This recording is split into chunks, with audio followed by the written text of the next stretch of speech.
Well, I'm pleased today to be talking to Ben Shapiro. Ben, I think, really doesn't need an introduction, at least not to most of you who will be either watching or listening to this, given that he's now one of the most recognized individuals on the American political journalism scene. In any case, Ben's an American lawyer, writer, journalist, and political commentator. He's written 10 books, the latest of which is The Right Side of History: How Reason and Moral Purpose Made the West Great, which has become a #1 New York Times bestseller. I think it's at #4 right now. I think Ben just mentioned to me that he sold about 150,000 copies since it was released, and that was only a couple of weeks ago, so that's going very well. He became the youngest nationally syndicated column in the US at age 17. He's also one of the most recognized current commentators on the new media, YouTube and podcasts, serves as editor-in-chief for the Daily Wire, which he founded, and is the host of the Ben Shapiro Show, which runs daily on podcast and radio. He's managed to transform himself into a one-man media empire, and it's quite the accomplishment. And he's also an extraordinarily interesting person, I think, to follow, to watch in his interactions with people publicly, because he's an unbelievably sharp debater and one of the fastest, verbally fastest people that I've ever met. So it's good. We're going to talk about his book today. That's The Right Side of History: How Reason and Moral Purpose Made the West Great. And I can tell you right there, there's 4 reasons for social justice types to be irritated just at the, what would you call it? The daring of the title. So let's talk about it. Tell me about your book. Tell me why you wrote it. The reason that I wrote the book is because in 2016, I kind of looked around, and for the record, I didn't vote for either of the presidential candidates in 2016. Neither of them met my minimum standard to be president based on the evidence. And I looked at the sort of attitude that had changed in America. It used to be that we'd have elections and they were really fraught. People were angry at each other. People were upset at each other. But the rage seemed almost out of control in the last election cycle in 2016. I was personally receiving an enormous number of death threats for my positions on politics. I was receiving enormous amount of hatred from the alt-right. I know that there are some in the media, like The Economist, who have falsely labeled me alt-right, which is hilarious to me since I've been their most outspoken critic for several years at this point. And that year in 2016, I was their #1 target, according to the Anti-Defamation League. And well, maybe you're just one of those guys that's tricky enough to be part of the alt-right and also their enemy. Right. We Jews, man. yeah. Well, you guys are, you're sneaky. You're clever and nefarious. No, it's all about the Benjamins. Yeah. So in any case, I was receiving all sorts of blowback for that. At the same time, I was going on college campuses and being protested to the extent that I was requiring hundreds of police officers to accompany me at certain college campuses. And I started to think there is something deeply wrong here. And it's not just that we are disagreeing with each other. It's that there's a certain level of hatred and tribalism that's building up in American politics that I hadn't really seen before. There was a feeling like, even back as late as 2009, that America was moving in the right direction. Post-Obama's election, there was a feeling like, okay, well, we have the same fundamental principles. We're trying to perfect those principles. We may disagree over the ramifications of those principles. Some of us may want more government involvement in healthcare. Some of us want less. Some of us may want more regulations in markets. Some of us may want less, or redistributionism or non-redistributionism. But the fundamental principles, things like free speech, things like the inherent value of the individual, things like the idea that I'm supposed to generally respect your right to your own labor. Like these were all things that we sort of agreed on, and then we were trying to broaden that out to encompass further groups. And as time moved on, it seemed like we were moving away from a lot of those fundamental assumptions. You started to see rises in the opioid epidemic, in suicide rates. You started to see a general level of unhappiness crop up that was reflected in the political tribalism I was feeling, but was reflected more generally in actual lowered life expectancy in the United States for the first time in decades. And I started to think there's an actual deeper problem wrong here than just we disagree on politics. There's something deeply wrong here. We don't trust our institutions anymore. By poll data, most of us don't know or trust all of our neighbors. All of this stuff speaks to a dissolution of the social fabric. So why is that happening? And this is nearly unjustifiable. I mean, if you look at us just from a material prosperity level, it's unjustifiable. If you look at us from a political freedom level, it's unjustifiable. We're the freest, most prosperous people in the history of the world, and yet we're totally pissed off at each other all the time. And we're filling that hole with anger and with social mobbing online and with woke scolding. And where's all this coming from? And that led me to write the book, which essentially argues that we've forgotten the foundations of our civilization. The principles we used to hold in common have deep roots. And when we forget those roots, we tend to move away from the principles themselves. And this is manifested in what I think is the great debate over Western civilization right now. One side which says Western civilization was rooted in good, eternal, immutable truths that were not always perfectly realized, and that over time we have moved toward greater realization of. And that's why the West is great. That's why the West has provided material prosperity to the vast majority of the globe. It's why 80% of people have been raised from abject poverty since 1980. It's why you've seen this massive increase in the number of people who are living in decent conditions. It's also why you see a rise in democracy, a rise in political liberalism, small L kind of classical liberalism. All of this is the result of the West. And so we ought to thank the West, and we ought to look back to the roots and see what is there worth preserving. And then there's... that seems, I would say, to be a viewpoint that would have broadly characterized both conservatives and classic liberals, as far as I'm concerned. Right. Until recent That's right. And then there's the second point of view. And the second point of view has cropped up and become very prominent in the West in the last couple of decades, particularly since the 1960s. And that perspective is that Western civilization is really just a mask for hierarchy. That basically there's a bunch of power hierarchies and not natural hierarchies, forcible, oppressive hierarchies. White people against black people, rich people against poor people, the powerful against the non-powerful, the 1% against the 99%. And all of these institutions, things like the family, things like free speech itself, things like free markets, these are actually just excuses for domination and subjugation. They're not actual principles we hold to. They're not important principles. In fact, those principles have to be rooted out so that we can have a better humanity bloom in the wake of all of this. Now, in my perspective, this takes for granted all of the prosperity. It seems to assume that the natural state of man is prosperity and freedom, when in fact the natural state of man is misery and short lifespans. So that's an interesting thing right there that I've been thinking about quite a bit. It's as if the radical left, I mean, there's a denial on the radical left of, let's say, biological differences between men and women, right? Everything's socioculturally constructed. That seems to me to be rooted in an even deeper denial of biology and nature in a more fundamental sense. I mean, the left worships nature as something intrinsically positive.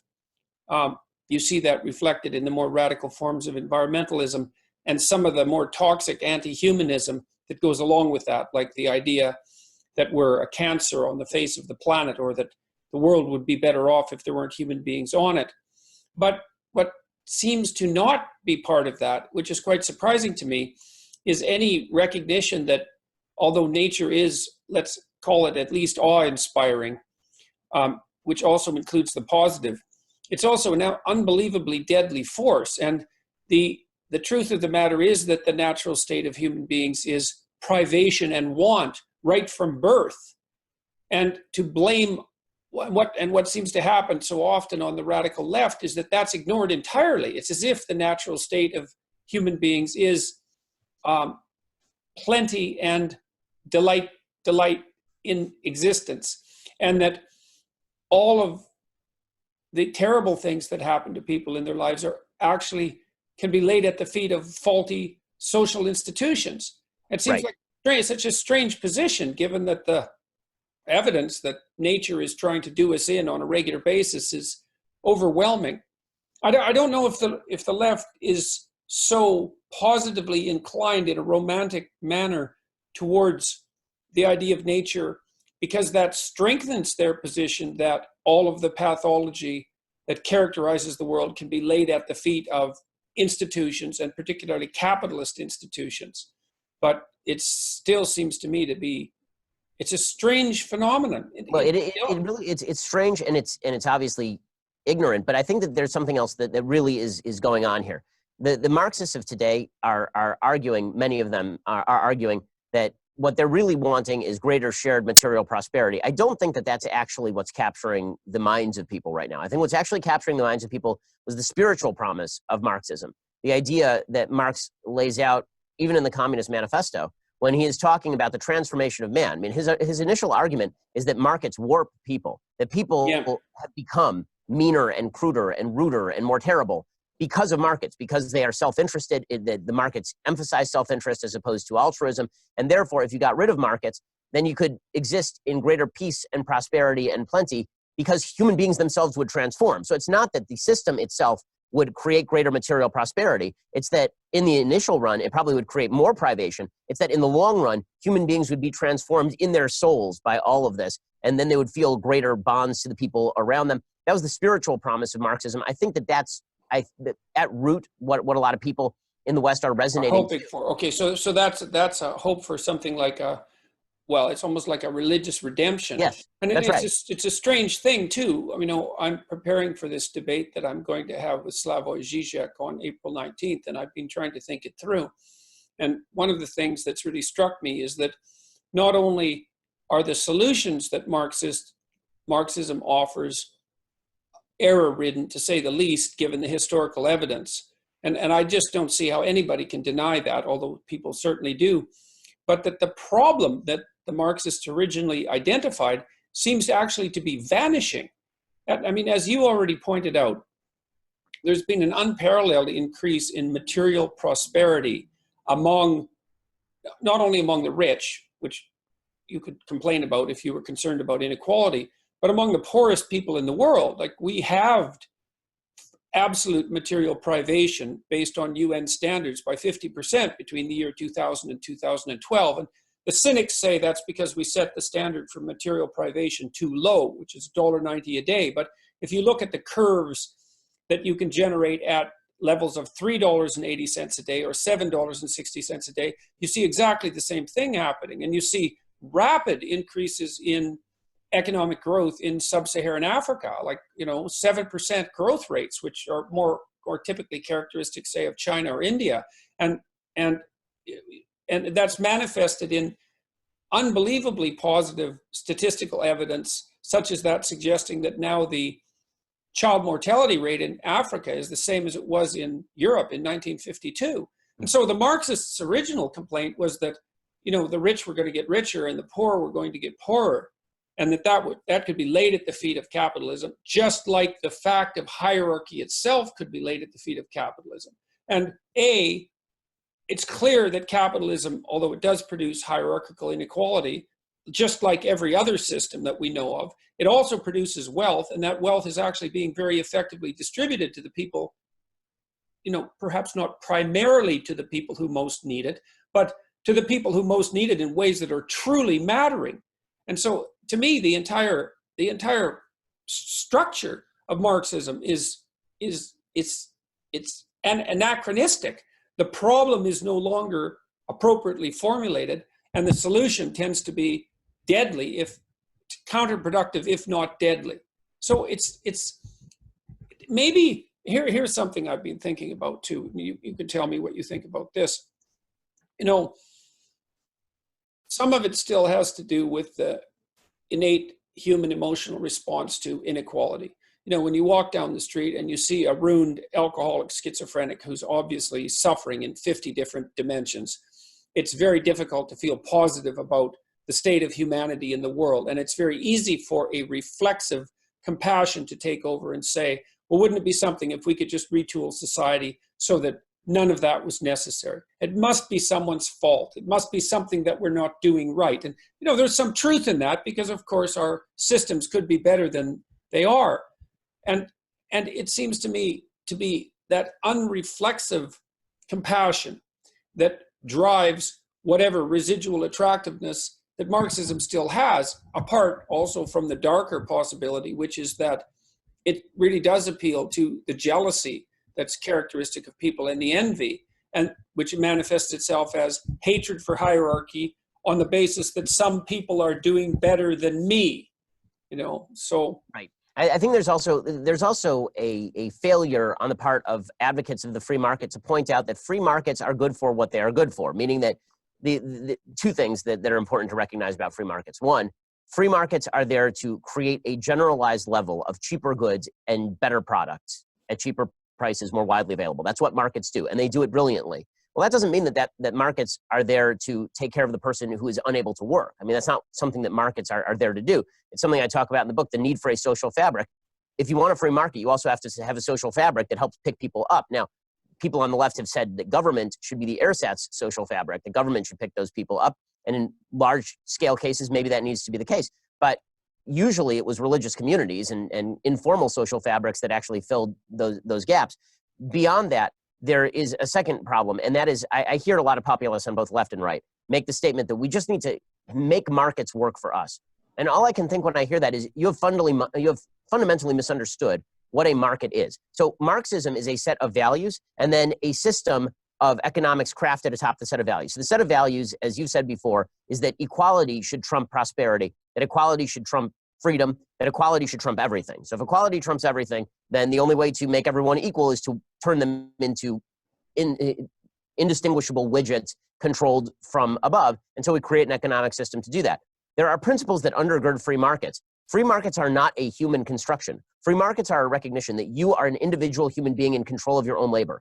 That simple understanding means that you cannot support any other form of a market. Now, you can support some form of redistributionism at the local level. You can try and urge people to be more moral by giving to their fellow man. But markets themselves are a recognition of a basic truth that Marxism rejects, which is that freedom and individualism ought to trump, and indeed need to trump, the need for equality. So the freedom versus equality battle is very much alive in our time. And because we have such freedom, people tend toward equality. I think when you have... Well, and we should talk about a little bit about equality too, because there's two important modes of equality that have to be segregated and discussed separately, because people tend to confuse equality of opportunity with equality of outcome. Right. And I think that it's perfectly reasonable to be a free market champion, let's say, or at least an appreciator of the utility of free markets, and to be strongly in favor of equality of opportunity, which means that you try to remove from the market system any impediments to people manifesting those talents that would make them effective and competent players in the productive market itself.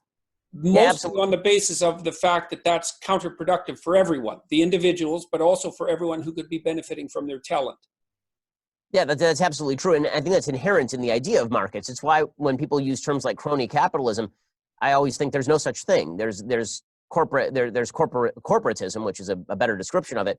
Crony-capitalism is a self-refuting proposition. Capitalism and free markets are based on exactly what you're talking about, because again, the fundamental principle is I own my own labor, which means that if you impede my ability to alienate that labor, you are now interfering with my labor. So free markets are predicated on an idea of equality in rights and the idea of every human being made, this is why I say there's a Judeo-Christian heritage to free markets, every human being made in the image of God, which I think is the single most important sentence written in the history of humanity. Right. And when you abandon, we tend to think that these things naturally occur. This is where you get into the Enlightenment argument. The Enlightenment argument is that you can just reason your way to these things. Well, you can reason your way to these things. There are also a lot of other things you can reason your way to, including communism and fascism. The question is, what are your starting points? What are the actual fundamental assumptions that you make about human beings and the nature of the world that you then apply reason to arrive at something great? And this is why I'm not a fan of the Enlightenment view that just if we start tabula rasa, we can come up with exactly the system that we've built today. I don't think that that's either historically accurate or philosophically accurate, because we see that human beings reach a wide variety of conclusions based on different premises. Well, it's also the case that it assumes that reason, in fact, in some sense, can be complete, including its ability to generate its own comprehensive axioms, which can also be justified on rational grounds. And it's not obvious to me that that's the case. I think that's why the founders of the Declaration of Independence were forced to say, we find these truths to be self-evident. Right? You have to have a starting point. And this is something that I do believe that people like Steven Pinker, who I have a great amount of admiration for,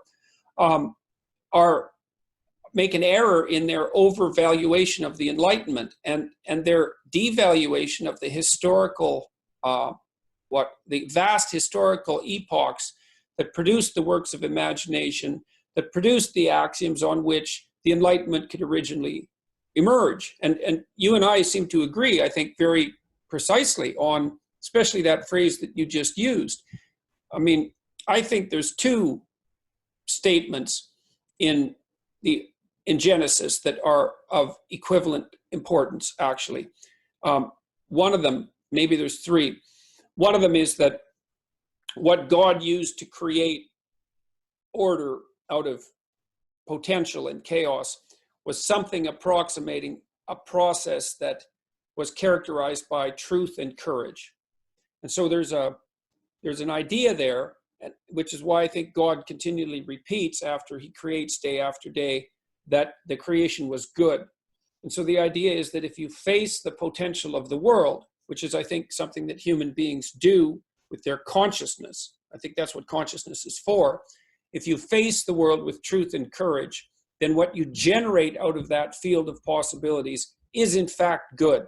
Even though you may pay a price for the truth in the short term, it's an act of faith, even in some sense, which reflects that axiomatic presupposition that there's nothing that's going to improve the world more than forthright confrontation with the structure of reality and an attempt to abide by the truth. And then you have that second statement, which is a miraculous statement, I believe. It's hard to see it as anything else, that both men and women are made in the image of God. We've already had God established as the creator, and the creator who creates in a certain ethical manner.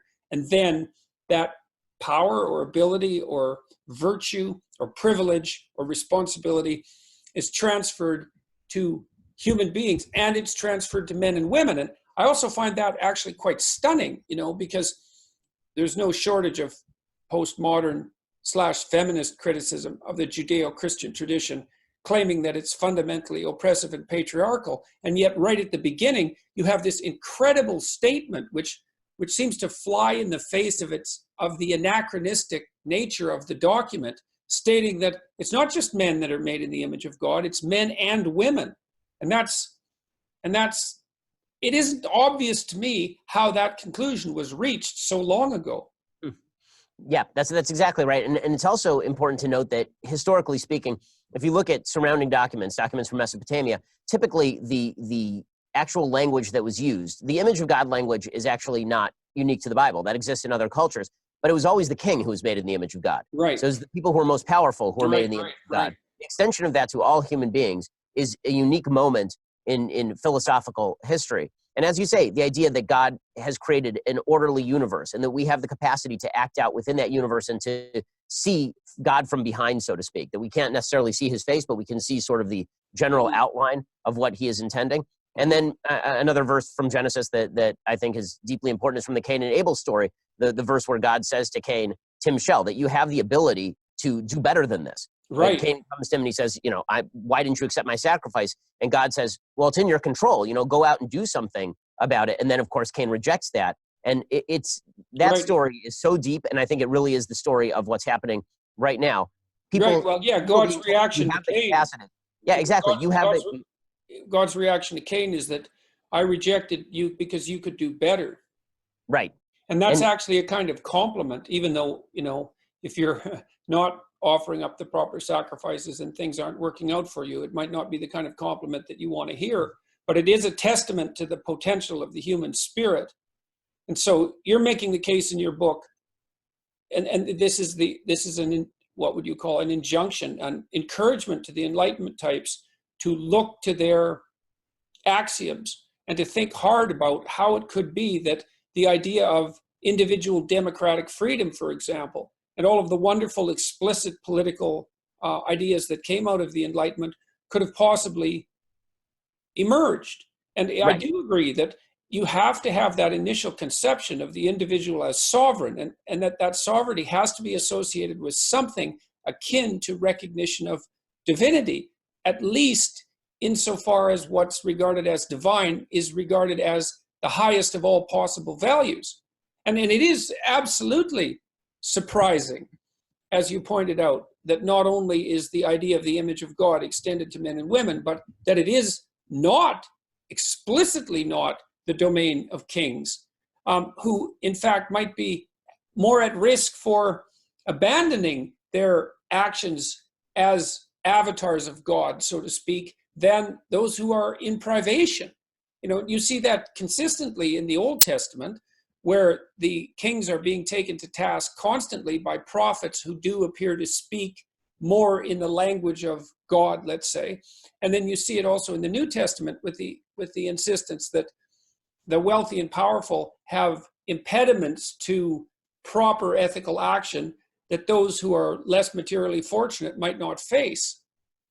Yeah, I mean, that thematic is present, obviously, in the Old Testament. There's actually a passage where it's talking about the sacrifices. I believe it's in the book of Leviticus, where it talks about bringing accidental sin sacrifices. And it talks about the common man. It says, if you shall sin, then you bring the sacrifice. And then it says, with regard to the prince, the Nasi, it says, with regard to the prince, the Hebrew word is ka'asher. It says, when you will sin.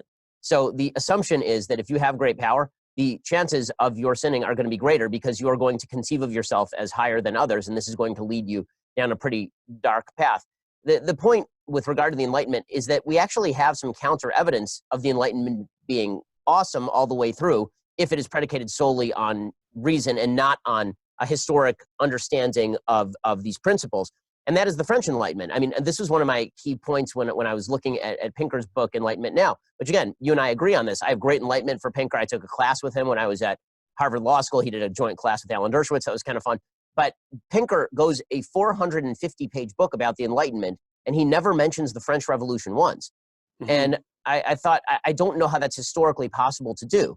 The Enlightenment was not just David Hume and Adam Smith and the American founding fathers. The Enlightenment also was Rousseau and Voltaire and Robespierre, and it was the German progressive Enlightenment that had a real dark side. And it's human reason can lead you to a lot of different very bad places. The metaphor that I like to use with regard to Western civilization is that Western civilization is a suspension bridge, and that on one end, and it's over a river of, as you would say, chaos. And on the one end of the bridge, the big pole, is these fundamental assumptions you have to make about the nature of the world that I don't believe could be arrived at other than through some form of divine revelation. This would be the Judeo-Christian tradition. And those principles are things like we have free choice. That's an assumption you have to make and is not implicit in scientific materialism. Mm-hmm. The idea that history has a progressive nature, that you can improve the world around you. Again, that is not that is reliant on an assumption you have to make. The idea that human beings are held to a morality that they themselves do not subjectively create out of emotional need. And that is something that you have to make an assumption about. The idea of objective truth itself is something you have to make an assumption about. And that's an assumption that I think can be made most specifically by the idea that there is a mind outside of us that creates that objective truth and stands behind an ordered universe. Right? All of those are assumptions from Judeo-Christian values. I also think there's evidence for much of this. You know, one of the things that I've been discussing with my audiences is like, you know, it depends obviously on what you're willing to take as evidence. But it isn't obvious to me at all that you can establish a functional relationship with yourself unless you hold yourself responsible for your actions and you regard yourself as a free agent in at least in some regards. Like obviously we're not omniscient, omnipresent, and omnipotent. That's clearly the case. We're subject to stringent limitations, and there are situations in which our actions devolve into determinism. That's obvious neurophysiologically. It has to be the way the world works, is that once you execute a decision, there comes to a point where that decision is manifested in something approximating a deterministic manner. I think the evidence for that is overwhelming, but that doesn't mean that when you're looking out into the future and you're contemplating the many paths that you could take, that what you do to make your decisions then is deterministic in a simple manner. I think if that was the case, there'd be no need for consciousness at all. And then I look at how people react to themselves. Is we hold ourselves responsible despite our own inclination for the sins that we manifest, for the manners in which we wander off the path. People wake up at 4 a.m. and they berate themselves for the actions they took that they knew they shouldn't, and the inaction that they manifested when they knew they should have acted. And if we were masters in our own house without that central moral compass, there'd be no reason at all for us to wake up and torture ourselves to death with our moral inequity. And then if you have a friend or a family member and you insist upon treating them as if they're a deterministic agent with no effect on the future and no responsibility for their choices, it's actually impossible to have a relationship with them. You can't even have a relationship with a 2 or 3-year-old if you insist upon infantilizing them in that manner and not attributing to them the choice that enables valid punishment, let's say, on the one hand, you've done something wrong and you need to be held accountable for it, but also valid accomplishment on the other, which is that you've done something that you didn't have to do, that was voluntary, that's deserving of approbation and reinforcement. And we act that out. And then the next level of evidence seems to be that if you found your polity on propositions other than that, the sovereignty of the individual and the responsibility of the individual, the whole thing goes sideways so rapidly that it's almost indescribable. And it doesn't just go sideways, it goes sideways and down. And so, like, I don't know exactly what to make of that as a proof. You know, it's a strange sort of proof, the proof being that, well, there doesn't seem to be any reasonable way for human beings to organize their social interactions at any level of social organization without accepting those initial, I would say, Judeo-Christian assumptions. This is right. And then this is where the main debate happens between me and Sam Harris, because Sam will reason himself to those assumptions and away from those assumptions and to those assumptions and away. He'll use those assumptions in building other assumptions. And I've said to him before, I feel like you're using bricks from a house that you just tore down. So you can't really do that. And this is why I say, on the one hand, you have to have those Judeo-Christian assumptions. And those, by the way, undergird even the very concept of reason, because the idea of reason is that you are using a willful process of thought in order to convince someone else, predicated on the notion that the other person's opinion is valuable and that you shouldn't just club them over the head and take their stuff. I mean, the reason has, the value of reason has implicit moral biases. And those moral biases, you can't reason your way to. As I said to Sam, from an evolutionary biology perspective, there's no reason for reason other than if you think that maybe you can convince, unless, especially in a world of non-mass communication, what is the reason for reason, right? In a world that pre-exists mass communication, what is the reason that you need reason? Wouldn't force be more effective? For most of human history, it was significantly more effective than reason. It's certainly what the radicals on the left would argue even now. I mean, and the idea of reason seems to be predicated, and that would go along with the idea of free speech, which I think is also equally grounded in these underlying axioms, is that, you know, each of us as sovereign individuals have a valid mode of existence and there's something unique about that valid mode of existence, and it's also something that can be communicated. And that part of the reason for rational discussion is that the ability to share that unique and valuable element of private experience with someone else is salutary, but it's also salutary in a manner that allows for the mutual spiritual transformation of both of the people that are involved in the discussion.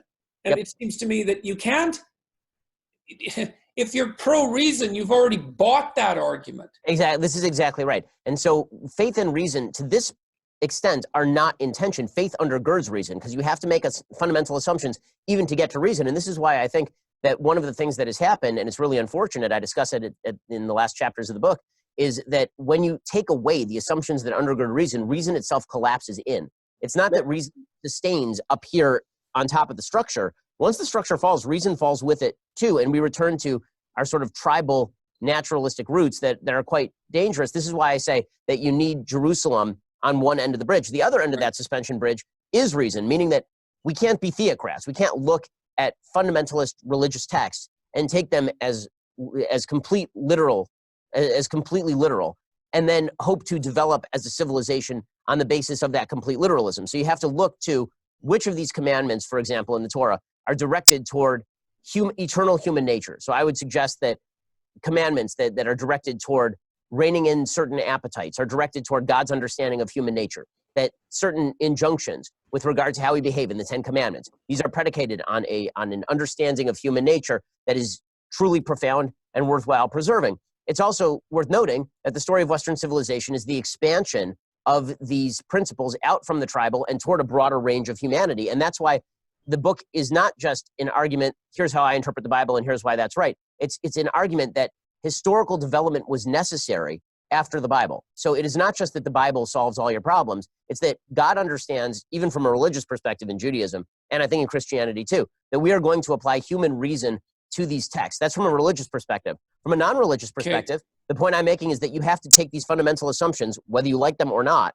that are religiously rooted, and then apply your reason to develop from the fundamental assumptions that we have already stated. And then that tension is what allows the suspension bridge to continue to function. That doesn't mean that it is always equally solid throughout time. It isn't, because the tension sometimes wavers, sometimes reason takes dominance, sometimes Judeo-Christian values or Judaic biblical literalism takes dominance. And if you, bottom line is, you collapse reason, you end up with theocracy. You collapse Judeo-Christian values, you end up with nihilism, is sort of the basic argument. Okay. So, one of the things that Sam is afraid of, and, there's some validity in this fear, and I think he tends to apply this more to the state of Islamic fundamentalism, but the same argument can be made with the other religious traditions. Evangelical Christianity, for example, and maybe Orthodox Judaism, who knows?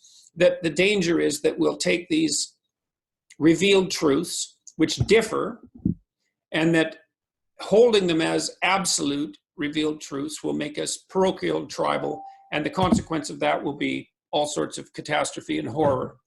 Right. But then, one of the things I learned when I was studying the Old Testament, and this was very interesting, a Jewish friend of mine, Norman Deutsch, sort of clued me into this, because one of the things he told me was that Christians who emphasize the New Testament tend to parody the Old Testament God to a somewhat unfair degree, casting him as much more tyrannical in some sense. The God of wrath, the God of justice versus mercy, yep. Right, exactly. And so I took that seriously, and especially when I was reading the Abrahamic stories. And, you see throughout the earliest writings, the idea that in some bizarre sense, God can be bargained with. Right. And so you see that even in the Cain and Abel story, because Cain actually faces God with his complaints and says, well, here's how I look at the world. And God excoriates him because he believes that he's looking at the world improperly. And I think for good reason. But there is the implication that you could have a conversation with God and hypothetically learn something. But then that transforms even more when you see the stories that follow. So Abraham directly intercedes with God in favor of Sodom, right? Right. Because and he makes a pretty, what would you say, extreme case for redeeming Sodom, which seems to have degenerated into quite the state of hell, trying to entice God into not being more destructive than necessary if there's any goodness to be found. And he actually does that successfully. And so that's very interesting. So even though God is absolute in his judgment in some fundamental sense, there is this capacity for dialogue, which seems to be an analogy to the idea that reason and revelation can coexist and bolster each other in some sort of upward development.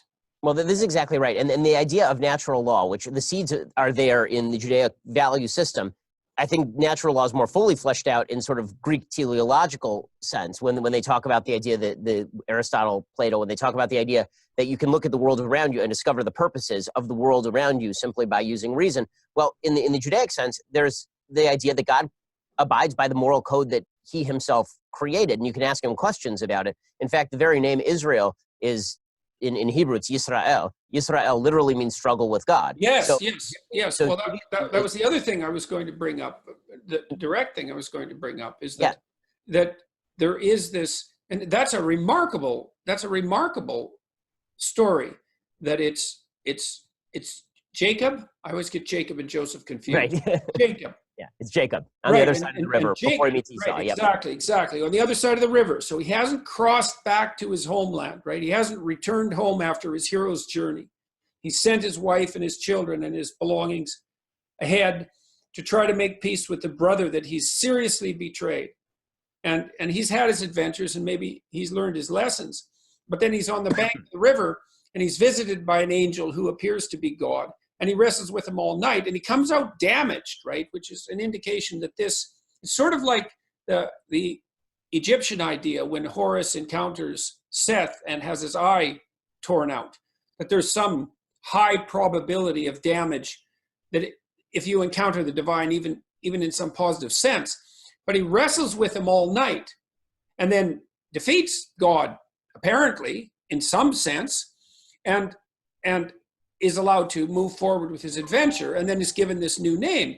And the name really struck me when I started thinking about it, because what it does imply, I think this is such a positive message, and I don't know how to reconcile it precisely with the Jewish claim of chosenness as a people, because my reading of that particular text seemed to imply that the chosen people are precisely those who do in fact wrestle with God, and so that they take these ethical questions seriously. They're not accepting them without question and without thought, because there's no wrestling then. Right. But the real morality comes in the struggle between the revelation and the freedom for thought and choice. Yeah, I mean, I think that it's a beautiful idea. And one of the things that's fascinating about that is if you read the rest of the book of Genesis, every time in Genesis somebody's name is changed, because there are several name changes, right? Abram becomes Abraham. Sarai becomes Sarah. There are several points at which there are angels who come and basically change the name, or God changes somebody's name. That's their name going forward. When Jacob is retermed Israel, he is not called Israel consistently from there to the end to his death.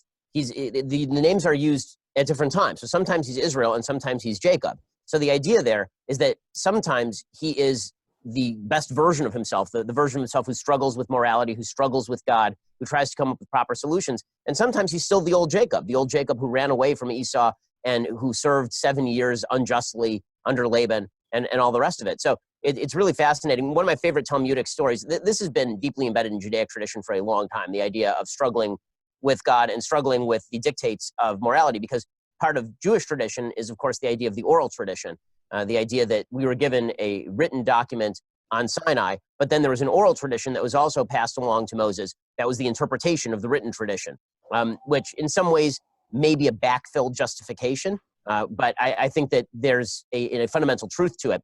There's a segment that I quote in the book from the Talmud. It's a really amazing story where it's part of these sort of apocryphal stories, what they call the Agadata in Talmudic parlance.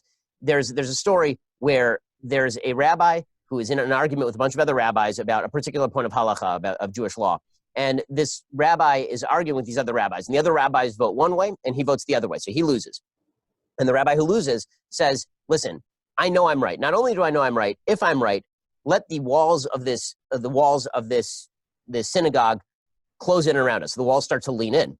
And then the rabbi said, you know what, that's not evidence. That doesn't show that you're right. It just shows that the walls are closing in. And he says, well, you know, if I'm right, then let the river outside start to flow backwards. So the river starts to flow backwards. And the rabbis inside say, still not evidence. We're not going to take that. And he says, well, if I'm right, let there be a bat kol, let there be the voice of God literally come down from heaven and say that I'm right. And sure enough, a voice from heaven comes down and says that he's right.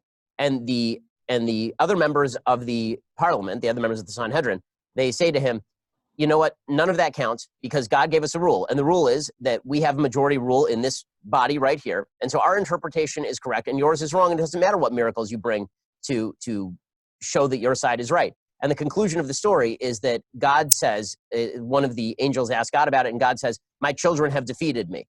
And the idea is that God is happy about this. God wants us to use our reason to take those fundamental principles that he gave us and then develop those across time. That's how you get development. See, I would also I would also interpret this to some degree from a psychological perspective, because, and this might be far-fetched speculation, but I don't think that it precisely is. I mean, I do believe that our cognitive structures, our cognitive function, are embedded in narrative, and that seems to be a right hemisphere function, and that the right hemisphere is the source of intuitive revelation. Now, whatever metaphysical implications that has, I have no idea. I also know that, many religious experiences seem to be characterized by preferential activity in the right hemisphere. So there's something very strange going on in the right hemisphere. And then we have a left hemisphere that's argumentative and parliamentary and logical. And obviously, in order for us to make our way in the world, we have to have a continual dialogue between the intuitive axioms that are offered to us spontaneously in our imagination by the right hemisphere and the left hemisphere, who does a critical analysis and tries to lay that out in some logical and let's say logical and algorithmic manner. But the left can collapse into a kind of unthinking tyranny as a consequence of that. And the right, without that corrective, can, what would you say, stray too far down imaginative paths and no longer be applicable to the fundamental day-to-day problems of the world. So we need that balance. And it is a strange thing that we have these two hemispheres, which implies that we need two ways of looking at the world. And I don't think that it's unreasonable to look at the relationship between that and the necessity for something like the revelation of intuition and the corrective power of rationality. But you can't dispense with the intuition. It seems to do something like ground you in the world and to provide you with your fundamental axioms. I think that's right. And by the way, that seems to me how an enormous amount of scientific discovery takes place is people have a flash of intuition, and then it's a question of, I mean, that's how you come up with the hypothesis, right? When you understand something. They often backfill too, you know, like the Right. typical scientific journal outlines how you came to your hypothesis through a process of rational deduction, step by step, right? But that isn't what happens. What happens is you have a hunch of some sort, and often I've seen this especially with intuitive scientists. They have a hunch that actually sounds irrational when they first put it forward. And sometimes it takes them months or even years to backfill that intuition with the rationality that's necessary to communicate its integrity to other scientists. And so the narrative that's written in the scientific document is actually a kind of, well, it's a kind of formal, I wouldn't call it a deception. It's a formalization, but it's also predicated on the assumption that it's linear rational thinking that leads to these intuitive hypotheses. And sometimes that's the case, especially if it's incremental change. But those major leaps forward are like the introduction of new alternative axioms. And then they have to be tested by rationality. Yeah, I think that's exactly right. I think that's also the story of history, that you have these intuitive leaps. And yeah, there's a history to those intuitive leaps. And you do have to have both. You'd have to understand the history of those intuitive leaps. And you also have to understand when an intuitive leap has actually taken place. I think you can make that argument about revelation. I think, frankly, you can make that argument maybe about the Enlightenment, that there's some intuitive leaps going on, but those intuitive leaps have a history and don't exist in the absence of the backstory. So well, the intuitive leap and the Enlightenment, in large part, at least politically, seem to me to be the full articulation of the idea that the human being, made in the image of God, had intrinsic worth that transcended that which was being allowed under the feudal system. You see that first, I would say, in the transformation of Renaissance art, because what you see is the divine figures, for example, Mary and Christ, to take a single example, or to take two particular examples, start to remove themselves from their iconic representation and become genuine individuals. And so that's a bringing down of the divine to earth, but it's also an elevation of the individual, right? Is that these were real people. They were like us. And at the same time, you see this spread of the idea that, well, each individual is sovereign and worthwhile. And I do think it's out of that comes eventually the powerful anti-slavery movements and the demand for universal suffrage. Yes, suffrage, exactly. This is exactly right. I mean, and this is the part where I become rather perturbed when people suggest that the evils of Western civilization are unique while the goods are universal. This is the part of the argument I've never understood from people who are highly critical of Western civilization. They point out correctly that Western civilization has been responsible for an immense amount of evil. There's tremendous racism endemic in Western civilization. There's religious persecution, obviously. There's genocide against, my extended family. I mean, this sort of stuff was part of Western civilization. It is, but here's what makes Western civilization different. All of those things exist in virtually every other culture throughout the vast span of time. The good stuff is the part that we don't have a really good explanation for. The good stuff is the part where we have to say, okay, well, what drove all the good stuff to happen? Because any of it, for that matter, because correct. It's damn unlikely. Well, like one of the things I can't understand, this is a real mystery to me, man, and I can't explain it except, and maybe this is an intuitive idea, because I haven't laid it out as well as I might have. But one of the things I cannot understand is how any countries escaped absolute corruption. Because most of the countries in the world are absolutely corrupt. The police are corrupt, the politicians are corrupt, the unions are corrupt, the corporations are corrupt, the currency is corrupt, the day-to-day interactions between people are corrupt, and in the really corrupt countries, the interactions between family members are corrupt, you know, so you get situations like, well, East Germany, which is a bit anachronistic now, where, you know, 1 out of 3 people were government informers. It's like, and corruption is easy, man. It's the Hobbesian way of the world. But then there's a handful of countries, and I would include Japan and South Korea among those, that where corruption isn't the fundamental rule, where trust is the fundamental rule. Right. And I can't see how that could have manifested itself except within the confines of a religious belief system that insisted above all on the enactment of a higher moral ethic, right? Something outside of politics, something outside of self-interest.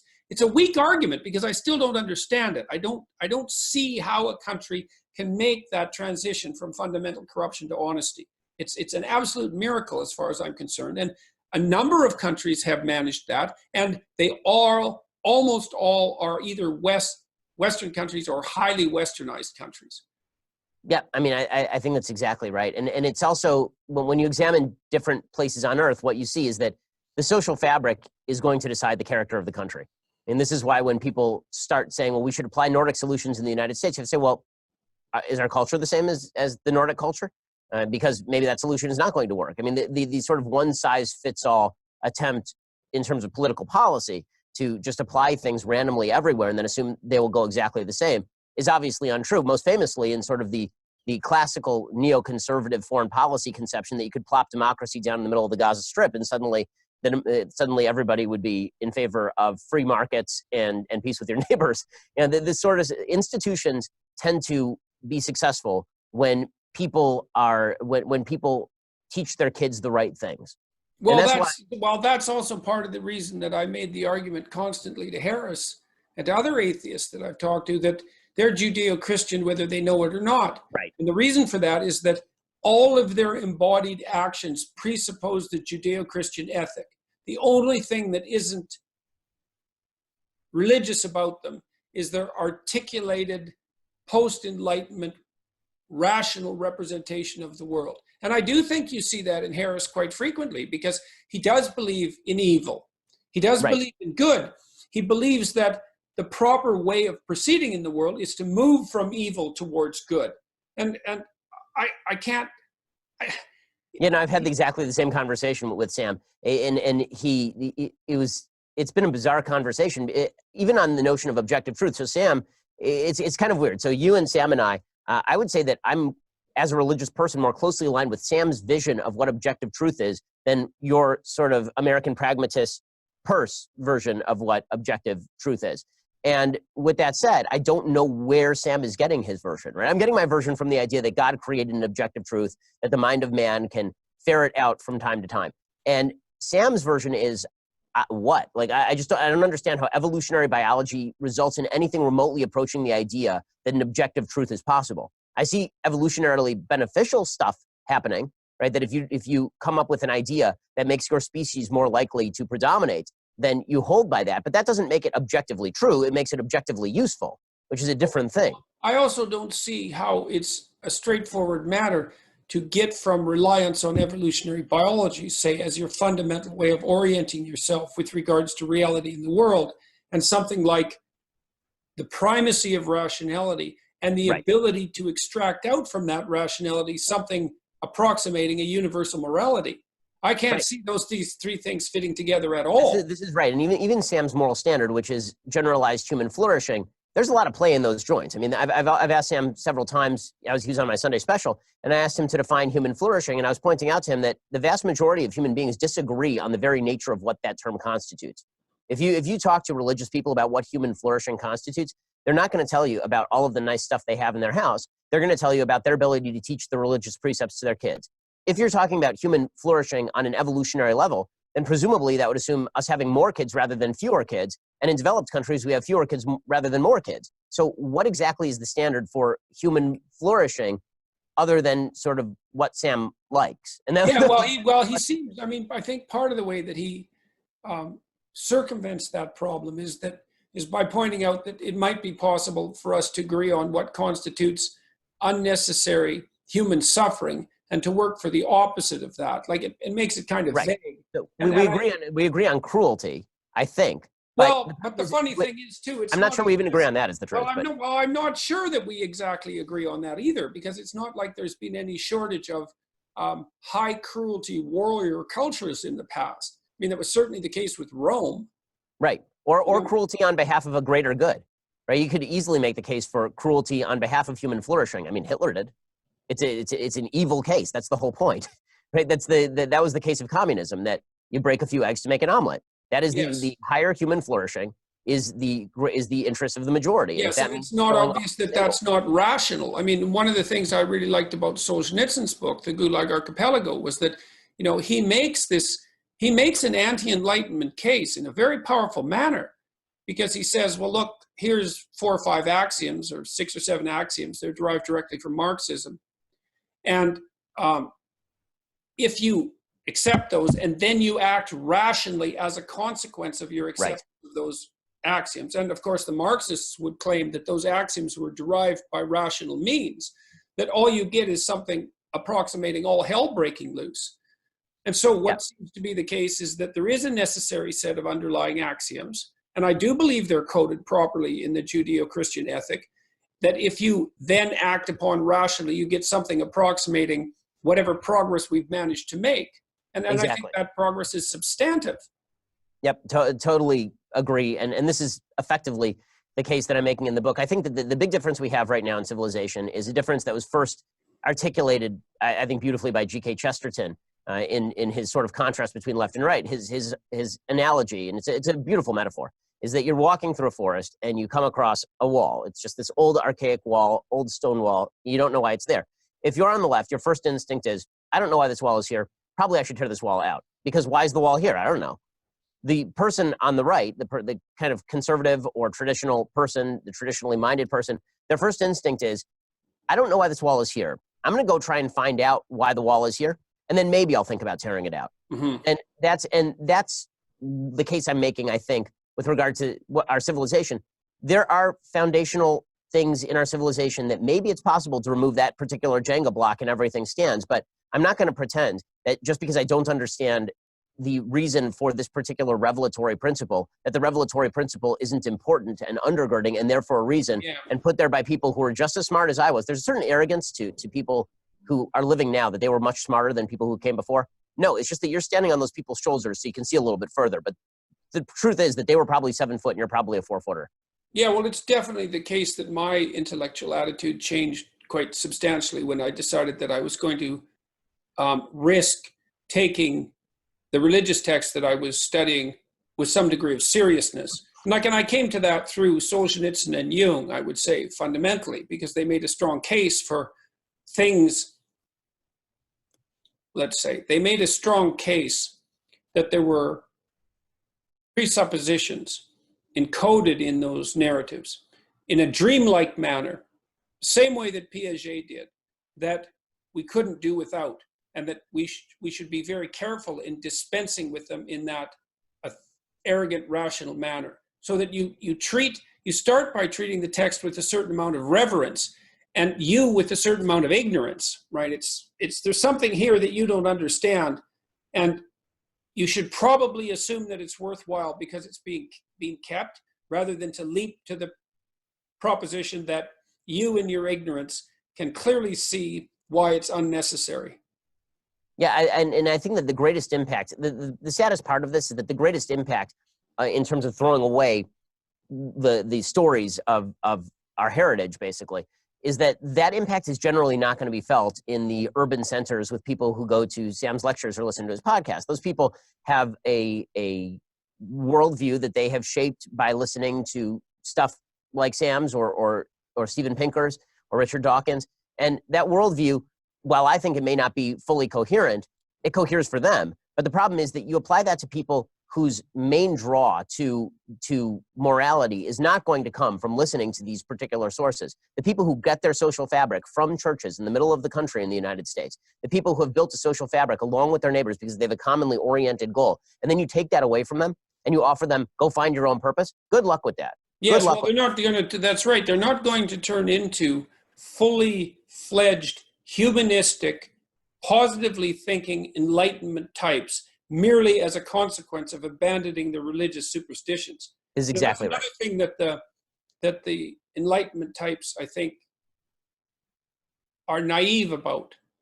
It's easier to tear down than to build up, is sort of the way that I put it to Sam. Yes. You can tear apart my religious tradition, and you can probably do so in an entertaining way. I mean, you do, obviously. And then how are you going to build? What exactly are you building?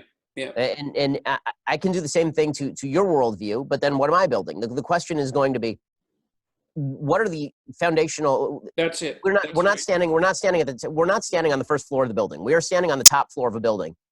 You can't go at the bottom floor with jackhammers and then expect that the top story is just going to stay there. That's not how this works. Yes. Yeah. That's exactly it. So, all right. Well, look, I promised that I'd let you be at 1:15 and it's 1:25. And so I don't want to take up any more of your time.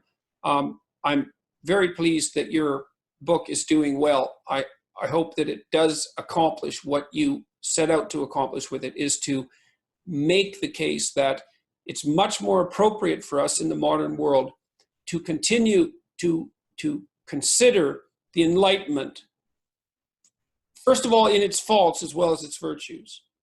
It's a very important issue, but also to continue to consider it as a continuation of a process that started thousands of years before and that can't be just casually dismissed on the presupposition that the Enlightenment was drawn out of a hat by a magician, 400 years ago with no developmental precursor. I think that's the other thing that's remarkable to me about that is that so many of the people who are Enlightenment types, like Pinker and Hitchens and Harris, are also evolutionary biologists.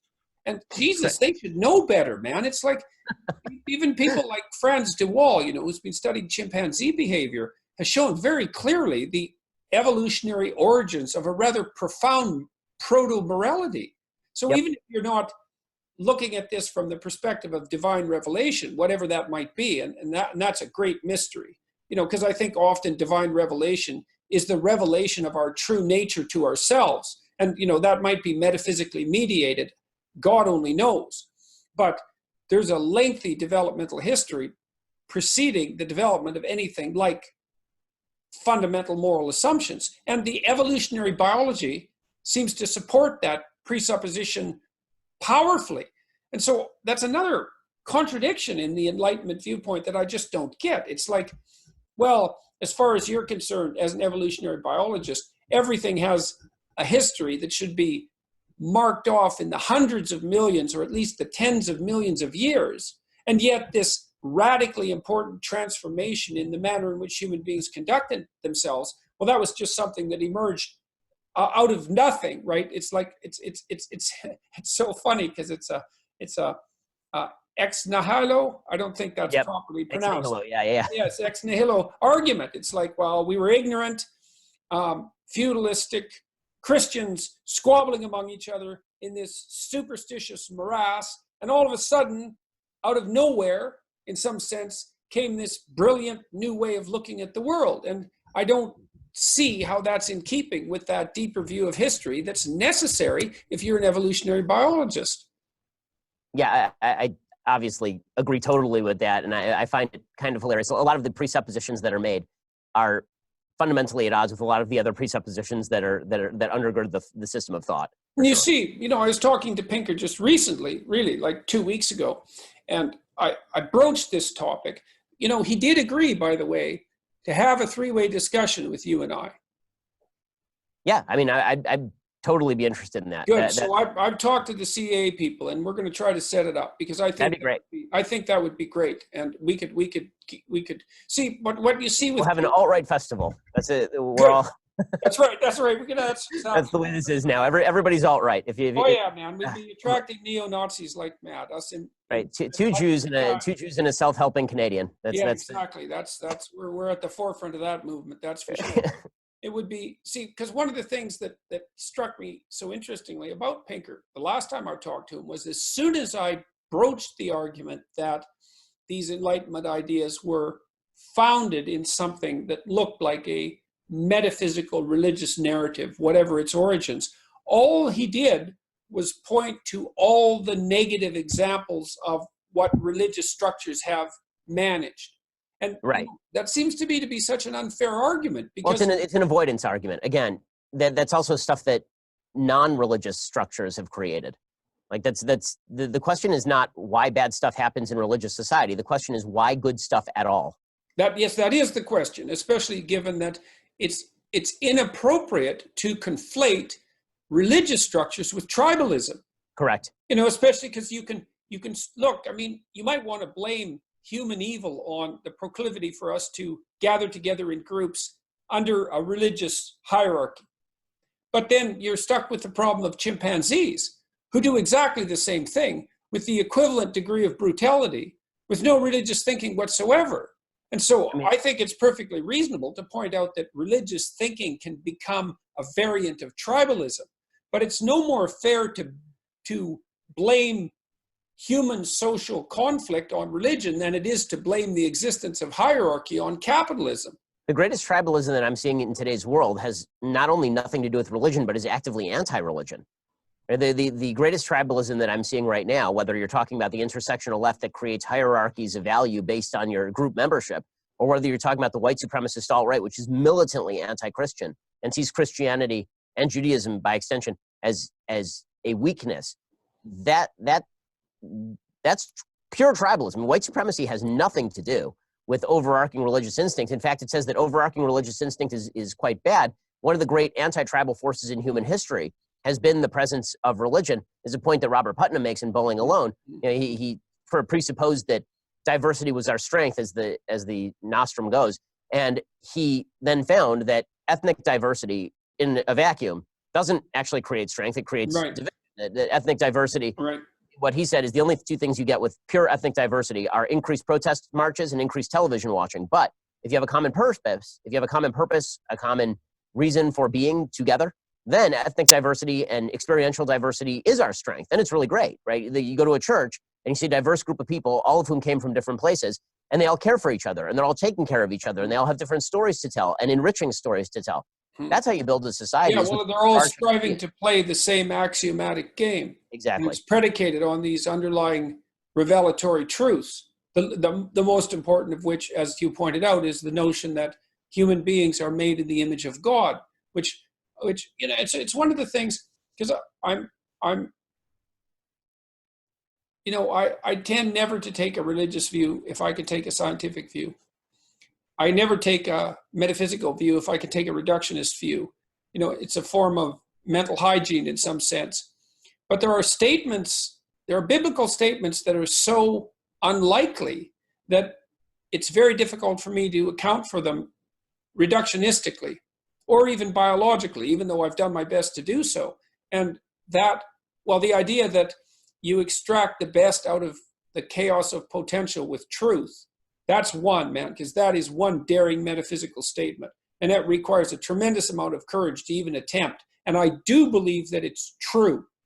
I'm not sure it's not the most true thing that's ever been written, but then a close contender would be the one that you identified, which is, well, men and women are made in the image of God. It's like, who the hell would have thought that up? That's it's so crazily irrational in a sense. It flies in the face of everything that you see about human beings, or virtually everything that you see about them. Their hierarchical arrangement, their relative weakness, their mortality, their flawed nature, their sinful nature, their innumerable inadequacies. And then to say, in spite of all that, so long ago, and at the beginning of this civilizing tradition, that, well, yeah, despite all that self-evident pathology and radical individual difference in power and ability, that each of us has a divine spark, It's like, ha. It's an amazing thought, and it's an inspiring thought. And I hope that at the end of the day, that's if we're going to take away one message from, I think, this conversation, and in general, if we're going to take one message out to the world, the idea that you're made in the image of God and so is everybody else. If we build on that, I think we can build something. No, that's an excellent place to end.